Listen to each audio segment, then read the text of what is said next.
Let's go through some practical examples of using Burp. First, let's clear Burp's history to make things easier.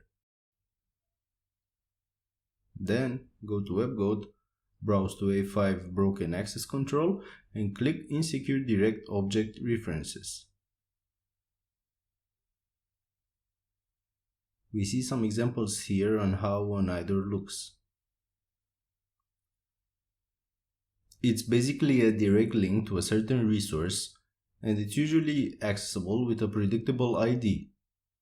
We'll move to step 2 and proceed to authenticate with user Tom and password cat as specified in the description. In step 3, we click the View Profile button to view our user profile. Remember, we are authenticated as Tom. The challenge consists of entering the 2 attributes from the server's response which do not appear in the answer. This means we need to check Burp. Scrolling through our history, we find the request returning our profile.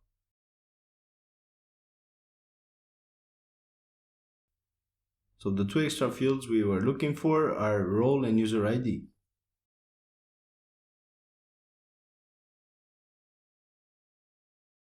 Since we now know our user ID, what if we could see our profile using it?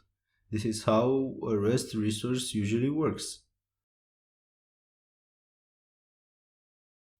Let's send a request to the repeater using Command R to try it out. I'm going to rename this tab to IDOR and send it just to test it out.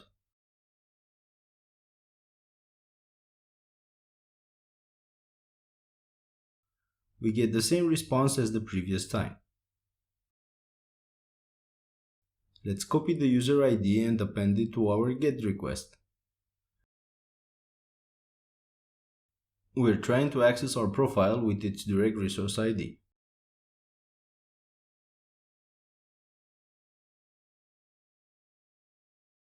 And it worked. We get a 200 OK. You can disregard the try again message. We got this message because WebGoat is expecting us to find somebody else's profile via this kind of enumeration, which is the challenge and the actual IDOR vulnerability. We can verify this by decrementing the user ID and sending the request. And we get a 500 internal server error signaling a non-existent user ID. So let's abuse the IDOR and find that profile. I'll send this request to the Intruder tab.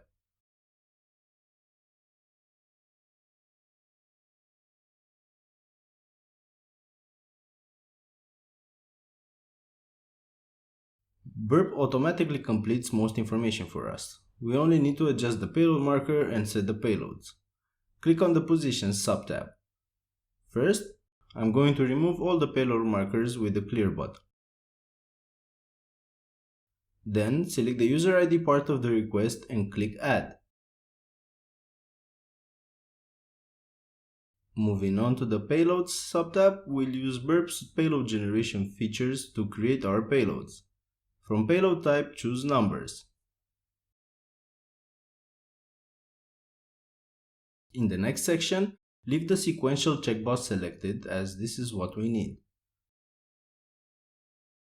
I'm going to enter the star number as our user ID in the From box and just add 15 and enter that value in the To field.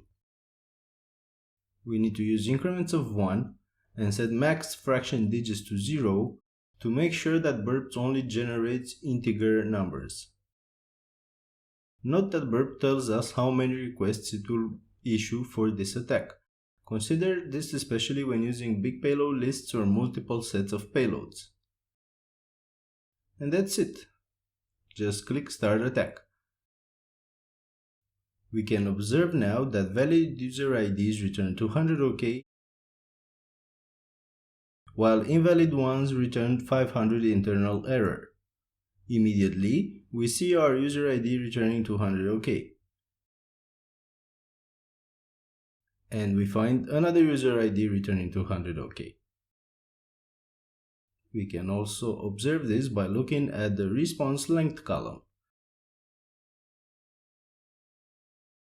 Note that when using our valid user ID, we get a 446 byte response significantly less than most other requests which return 1000 bytes. Let's select the found request to see its content. And we were right! We exploited the IDOR and found out the target profile.